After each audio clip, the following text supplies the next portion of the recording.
Assalamualaikum warahmatullahi wabarakatuh. Nama saya Anis Bashira binti Badar Hisham. Saya dari Pendidikan Islam 2 PPI SMP Jun 2023. Hari ini saya akan menerangkan tentang dalil-dalil naqli Al-Quran dalam menerapkan akidah. Jadi hari ini saya akan menerangkan tentang metodologi Al-Quran dalam menerapkan akidah dan sejarah pemikiran akidah. Jadi yang pertama ialah membebaskan akal daripada paksaan dan taklid. Mari kita tengok apakah maksud paksaan dan apa juga maksud taklid. Jadi apakah maksud paksaan? Paksaan ialah dari segi bahasa ialah mendorong seseorang melakukan perbuatan yang dibencinya. Manakala dari segi istilah syarak pula, paksaan membawa erti mendorong seseorang melakukan perbuatan atau mengeluarkan perkataan yang ia tidak mahu dilakukannya. Maksudnya kita suruh seseorang itu melakukan sesuatu perkara itu tanpa rela dia, tanpa dengan diri dia sendiri rasa untuk buat benda tu.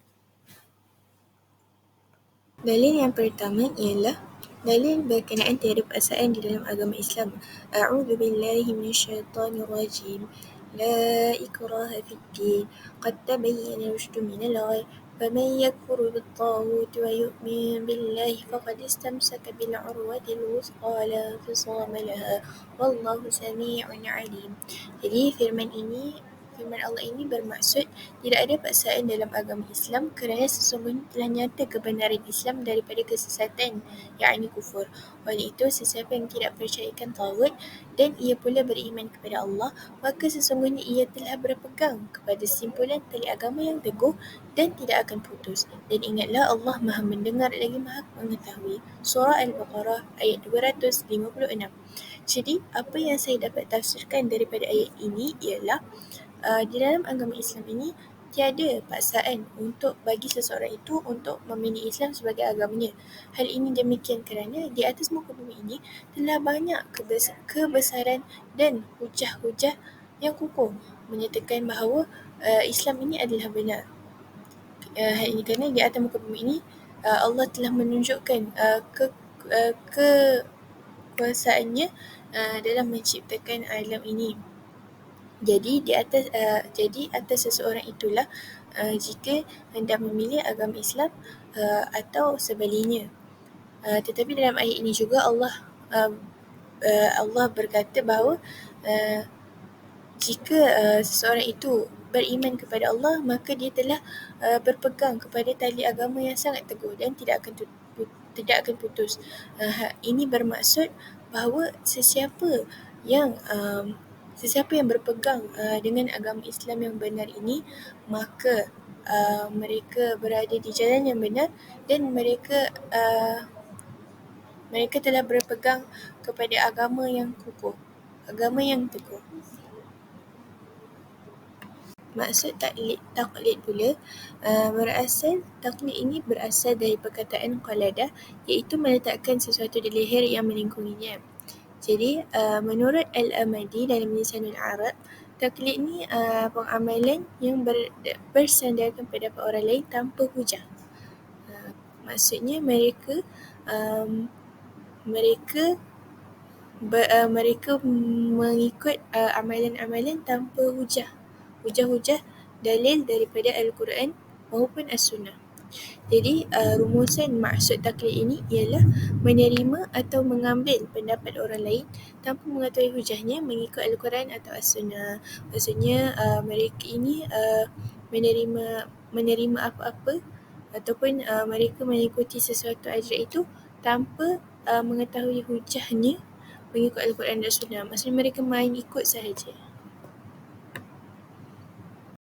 Dalil yang ketiga ialah dalil berkenaan manusia yang membantah perkara berkaitan Allah.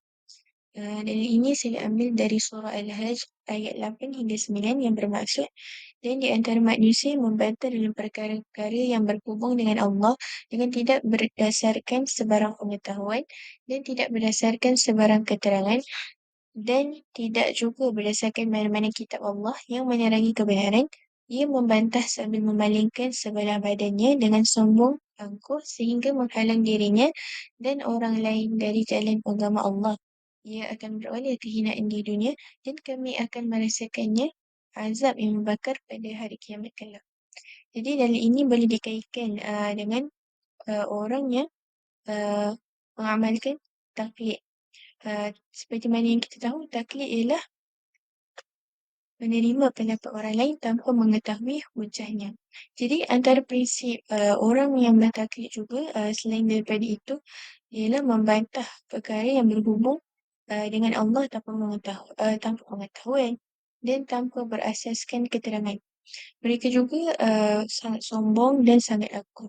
Jadi ayat ini menerangkan tentang sikap mereka. Jadi Allah juga menerangkan bahawa um, bagi orang-orang yang bertaklid ini, mereka akan merasakan azab uh, di akhirat dan juga mereka juga akan mendapat kehinaan di dunia. Maksudnya, uh, mereka ni akan mendapat kehinaan di dunia dan juga di akhirat. Metodologi yang kedua pula ialah menggunakan akal untuk berfikir dan menganalisis menerusi alam nyata. Jadi, dalil yang pertama ialah dalil Al-Quran yang menyuruh umat manusia untuk berfikir. Daripada surah Hashr ayat 2. Maksudnya, maka insaflah dan ambillah pelajaran dari peristiwa itu, wahai orang-orang yang berakal fikiran serta celik mata hatinya.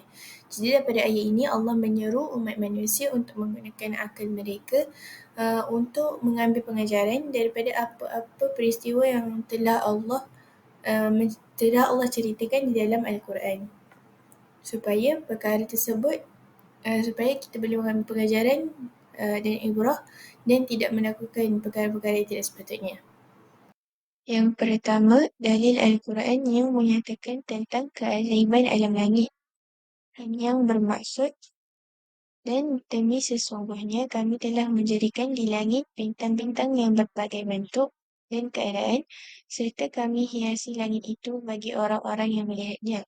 Dan kami pelihara urusan langit itu dari masuk campur tiap-tiap syaitan yang kena rajam, kecuali syaitan yang curi mendengar percakapan malaikat di langit, maka ia diburu dan diikuti dengan rejaman api yang menyala yang nyata kelihatannya. Surah Al-Hijr ayat 16 hingga 18. Jadi, apa yang saya boleh simpulkan daripada ayat ini ialah Allah telah menciptakan langit dengan pelbagai bentuk dan pelbagai hiasan seperti bintang dan bulan. Jadi Allah juga menyatakan bahawa um, dengan adanya keindahan seperti ini, maka setiap manusia boleh menggunakan akal mereka untuk memikirkan kebesaran Allah Subhanahu Wa Taala di atas bumi ini. Manusia juga dituntut menggunakan akal untuk uh, untuk untuk melihat alam sambil berfikir tentang kebesaran Allah. Apa yang boleh disimpulkan daripada ayat ini ialah Allah ini maha berkuasa dalam mencipta alam yang sangat indah ini. Seterusnya, dalil Al-Quran yang menyatakan tentang kejadian bumi daripada surah Al-Baqarah ayat 29 yang bermaksud dialah yakni Allah yang menjadikan untuk kamu segala yang ada di bumi, kemudian ia menuju dengan kehendaknya ke arah bahman langit, lalu dijadikan 7 langit dengan sempurna dan ia maha mengetahui akan tiap-tiap sesuatu. Daripada ayat ini Allah ceritakan bahawa Allah ni yang menjadikan untuk kamu ni, untuk kita, untuk umat manusia ni segala yang ada di muka bumi ini. Seterusnya, dalil Al-Quran yang menyatakan tentang kejadian haiwan.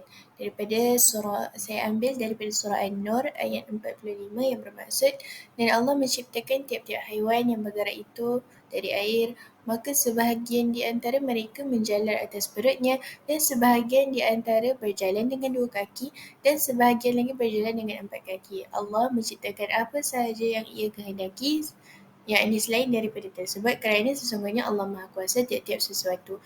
Maksudnya dalam ayat ini Allah memberitahu bahawa Allah ini yang menciptakan haiwan lah dengan pelbagai bentuk.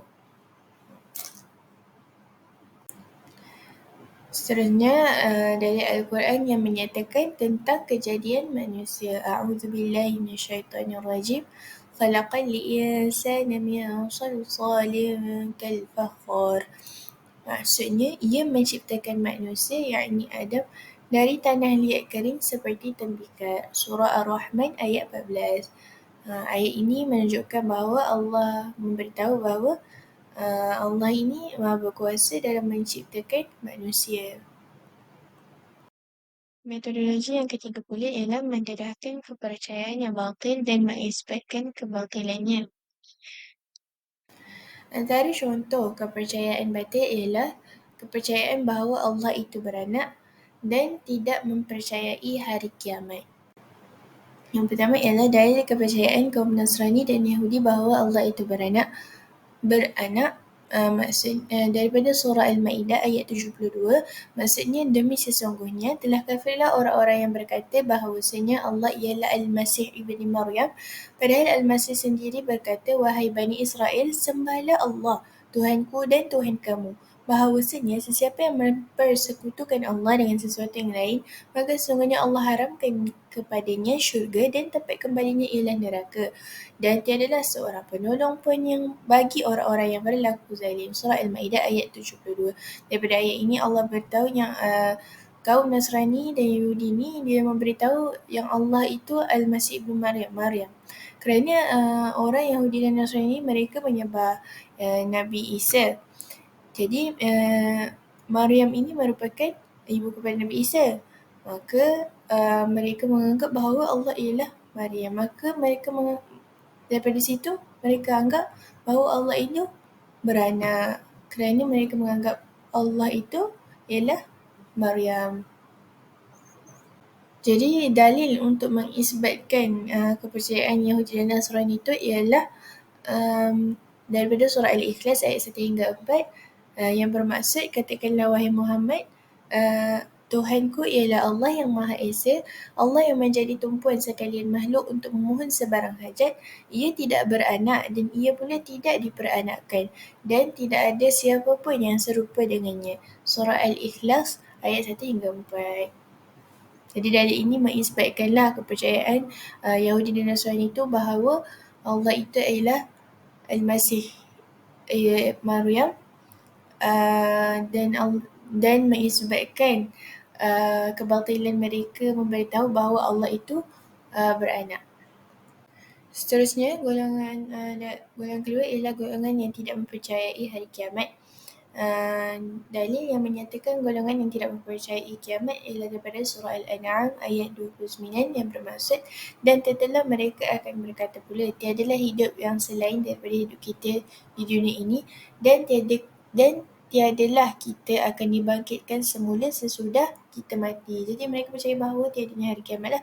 Sebab apa? Sebab pada hari kiamat itu kita kan akan dibangkitkan semula. Jadi mereka percaya yang sesudah kita mati ni kita tidak akan dibangkitkan semula. Jadi dalil yang mengisbatkannya ialah daripada surah Taha ayat 15 yang bermaksud, sesungguhnya hari kiamat itu tetap akan datang, yang aku sengaja sembunyikan masa datangnya supaya tiap-tiap hari dibalas dengan apa yang ia usahakan. Jadi daripada surah Taha ini Allah menerangkan bahawa hari kiamat itu tetap akan berlaku. Jadi dalil ini mengisbatkanlah kebatilan yang diberitahu oleh golongan yang tidak mempercayai hari kiamat tersebut. Metodologi yang keempat ialah membatangkan akidah yang benar dan mengisbatkan kebenarannya. Jadi antara contoh akidah yang benar ialah yang pertama, segala yang diperkatakan oleh Rasulullah ialah wahyu dari Allah. Yang kedua pula, menyeru kepada amal ma'ruf nahi munkar. Dalil yang ketiga ialah dalil bahawa segala yang diperkatakan oleh Rasulullah ialah wahyu dari Allah. A'udzubillahi minasyaitonirrajim. Wa ma yantiqu 'anil hawa in huwa illa wahyun yuha. maksudnya, dan ia tidak memperkatakan sesuatu yang berhubung dengan ulama Islam menurut kemahuan dan pendapatnya sendiri. Segala yang diperkatakannya itu sama ada Al-Quran atau hadis tidak lain hanyalah wahyu yang diwahyukan kepada mereka. Jadi daripada ayat ini kita boleh tahu bahawa Rasulullah ini bukan memberitahu mengikut pendapat dia sahaja, tetapi apa yang diperkatakan itu adalah wahyu yang diterima oleh Allah daripada Allah Subhanahu Wa Taala. Jadi ini boleh dikaitkan dengan sejarah pemikiran pada zaman dahulu, di mana ada orang yang tidak ada golongan yang tidak mempercayai, yang mengatakan bahawa apa yang dikatakan oleh Rasulullah itu hanyalah perkataan Rasulullah semata-mata. Tetapi apa yang diperkatakan oleh Rasulullah itu adalah sebenarnya wahyu daripada Allah Subhanahu Wa Taala dan bukanlah direka olehnya. Maka apa yang dapat saya simpulkan ialah uh, kita hendaklah beriman dengan apa yang diperkatakan oleh Rasulullah sallallahu alaihi wasallam, kerana apa yang diperkatakan oleh baginda sallallahu alaihi wasallam adalah benar kerana ianya wahyu daripada Allah Subhanahu wa taala. Dalil yang mengisbatkannya ialah daripada surah Yasin ayat 69 yang bermaksud Nabi Muhammad bukanlah penyair dan kami tidak mengajarkan syair kepadanya, dan kepada yang bersyair itu pula tidak sesuai baginya. Yang kami wahyukan kepadanya itu tidak lain melainkan nasihat, pengajaran dan kitab suci yang memberi penerangan. Maksudnya Allah memberitahu dalam ayat ini bahawa bahawa Nabi Muhammad itu bukanlah penyair, dan juga Allah memberitahu bahawa apa yang diwahyukan oleh Allah kepada Nabi Muhammad sallallahu alaihi wasallam adalah bukan adalah untuk nasihat dan pengajaran dan memberi penerangan kepada kitab suci Al-Quran. Seterusnya, dalil mengatakan bahawa akidah yang benar ialah akidah yang menyeru kepada amar ma'ruf nahi munkar, yang bermaksud dan hendaklah ada di antara kamu satu puak yang menyeru kepada kebajikan, yakni mengembangkan Islam, dan menyuruh berbuat segala perkara yang baik serta melarang daripada segala yang salah, buruk dan keji. Dan mereka yang bersifat demikian ialah orang-orang yang berjaya. Surah Ali Imran ayat 104. Daripada surah ini Allah memberitahu bahawa hendaklah ada satu kelompok yang menyeru kepada kebaikan dan melarang kepada keburukan. Jadi dalil yang mengisbatkannya ialah daripada surah Ali Imran juga ayat 110, yang bermaksud kamu, yakni wahai Muhammad, adalah sebaik-baik umat yang dilahirkan bagi umat manusia kerana kamu menyuruh berbuat segala perkara yang baik dan melarang daripada perkara yang salah dan buruk dan keji, serta kamu pula beriman kepada Allah dengan sebenar-benar iman. Dan kalaupun ahli kitab Yahudi dan Nasrani itu beriman sebagaimana yang semestinya, tentulah iman itu menjadi baik bagi mereka. Tetapi di antara mereka ada yang beriman dan kebanyakan mereka adalah orang-orang yang fasik. Daripada ayat ini pun Allah memberitahulah bahawa Nabi ini dilahirkan memberi faedah kepada umat manusia. Sebab apa? Sebab Nabi ini menyeru kepada kebaikan dan melarang kepada perbuatan keji. Seterusnya, menilai pemikiran mazhab-mazhab akidah. Jadi saya akan ceritakan serba sedikit tentang sejarah kemunculan dan perkembangan mazhab-mazhab akidah. Yang pertama, pada zaman Rasulullah SAW ni, para sahabat ni dia menerima terus segala ajaran yang dibawa oleh Rasulullah tanpa banyak persoalan, kerana masa itu tidak lagi timbul persoalan-soalan berkaitan dengan akidah. Jadi sebab itu para sahabat ini juga memahami kandungan Al-Quran dan hadis berkaitan dengan akidah dan sifat-sifat Allah khasnya tanpa mempersoalkan makna. Maksudnya mereka memang mereka sangat pandai bahasa Arab, jadi mereka tidak ada persoalan yang ingin dikeluarkanlah berkaitan dengan akidah pada masa itu. Yang kedua ialah pada zaman Khulafa' Ar-Rashidin, yakni pada zaman Sayyidina Abu Bakar dan Sayyidina Umar ni tiada lagi perselisihan faham dalam akidah kerana mereka ini sibuk menghadapi peperangan.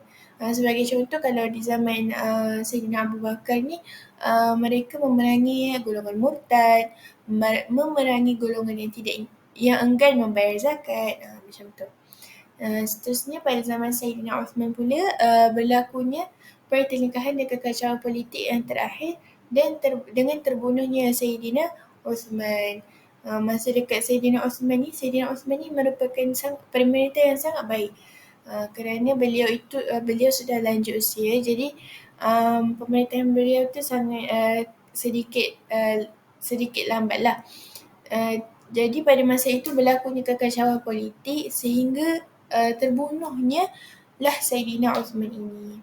Jadi pada Sayyidina Ali pula terjadinya goncangan yang kuat dalam akidah Islam dan juga kehidupan orang Muslim. Pada masa zaman Sayyidina Ali ni sudah mula terbit sedikit demi sedikit ajaran akidah yang batil. Jadi selepas tamatnya pemerintahan zaman Khulafa' Ar-Rasyidin ni, muncul pelbagai ajaran penyelewengan akidah lah. Antaranya ialah Syiah, Khawarij, Mu'tazilah, Murji'ah, Qadariyah dan Jabariyah. Jadi saya akan menerangkan lanjutlah tentang mazhab-mazhab yang penyelewengan akidah itu. Jadi yang pertama ni ialah Syiah. Jadi golongan Syiah ni dia lebih mengagungkan Sayyidina Ali daripada Rasulullah. Jadi kepercayaan ini merupakan kepercayaan yang batil lah, yang salah. Jadi kerana Rasulullah SAW ni diutuskan oleh Allah untuk menyampaikan wahyu kepada umat manusia. Jadi dalil yang mengisbatkan kebatilannya ialah daripada surah Al-Furqan ayat 56 yang bermaksud, dan tidaklah kami mengutusmu, yakni wahai Muhammad, melainkan sebagai pembawa berita gembira kepada orang-orang yang beriman dan memberi amaran kepada orang-orang yang ingkar. Yang kedua ialah Khawarij. Khawarij ni dia menganggap orang yang melakukan dosa besar adalah orang kafir. Jadi kepercayaan ini merupakan kepercayaan yang batil lah, kerana setiap orang ni layak untuk bertaubat dengan memohon keampunan daripada Allah Subhanahu Wa Taala sekiranya mereka merasakan diri mereka tu melakukan dosa. Maksudnya tak semestinya orang melakukan dosa ni terus kafir, kerana mereka masih ada peluang untuk memohon keampunan daripada Allah. Jadi dalil yang mengisbatkannya ialah daripada surah An-Nisa ayat 17 yang bermaksud sesungguhnya penerimaan taubat itu disanggup oleh Allah hanya bagi orang yang melakukan kejahatan disebabkan sifat kejahilannya, kemudian mereka segera bertaubat. Maka dengan adanya dua sebab itu, maka diterima Allah taubatnya, dan ingatlah Allah Maha mengetahui dan Allah Maha bijaksana. Yang ketiga pula ialah Mu'tazilah. Mu'tazilah ni salah satu prinsipnya ialah mereka ni menjalankan amar ma'ruf nahi munkar secara ekstrim. Jadi ini merupakan kepercayaan yang batil lah, kerana sebagai umat Islam ni kita hendaklah menegur dengan hikmah dengan baik dulu, supaya orang yang ditegur itu dapat menerima teguran itu dengan hati yang terbuka lah. Kerana apabila kita menegur dengan kasar, maksudnya mula-mula dia buat salah tu kita tegur dengan kasar terus. Jadi mereka akan menganggap bahawa apa Islam ni? Kenapa Islam ni kasar? Sedangkan Islam tidak begitu.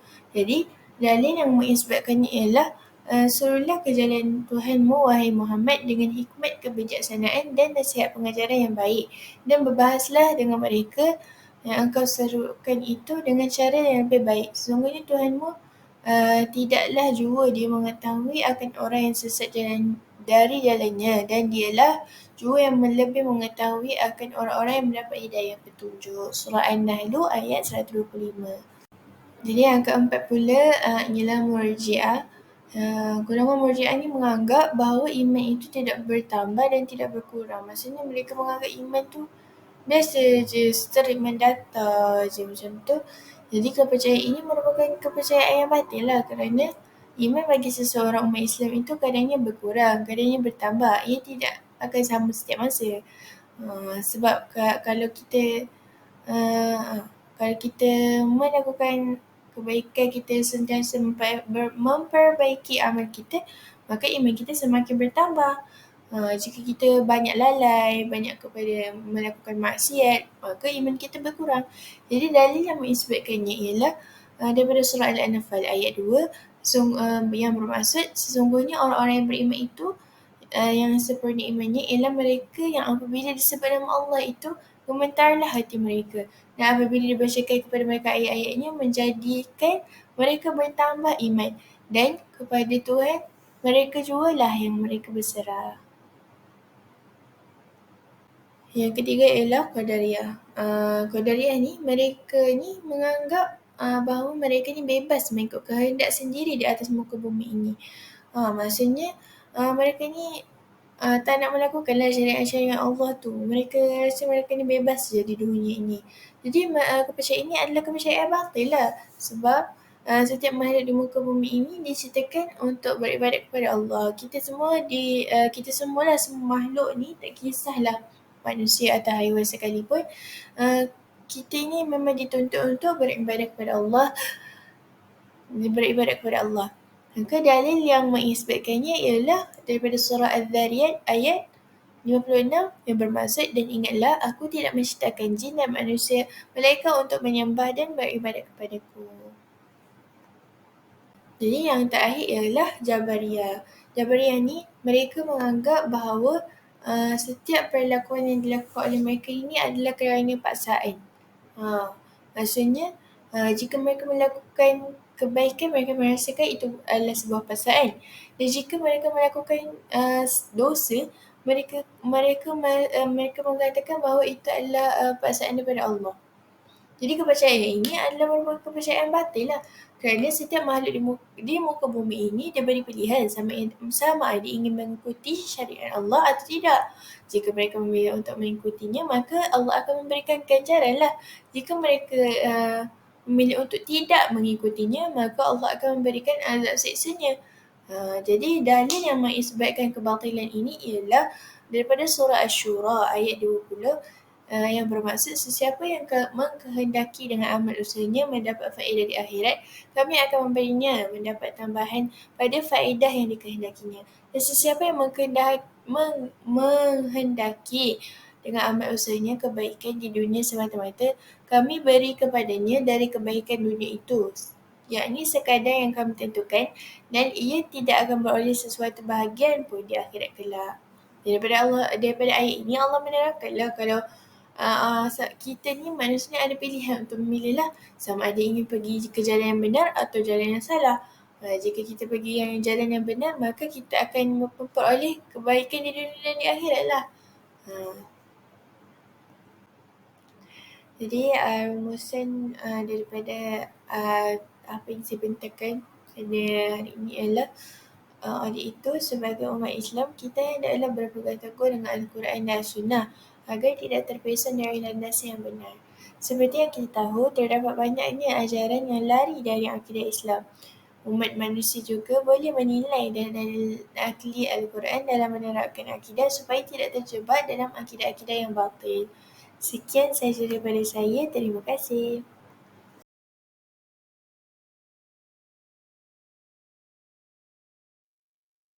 Sekian itu sahaja daripada saya, Anis Bashira binti Badrul Hisham. Maafkan segala kekurangan saya dalam menerangkan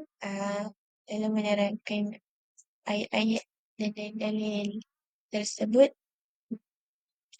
Terima kasih. Syukran jazilan.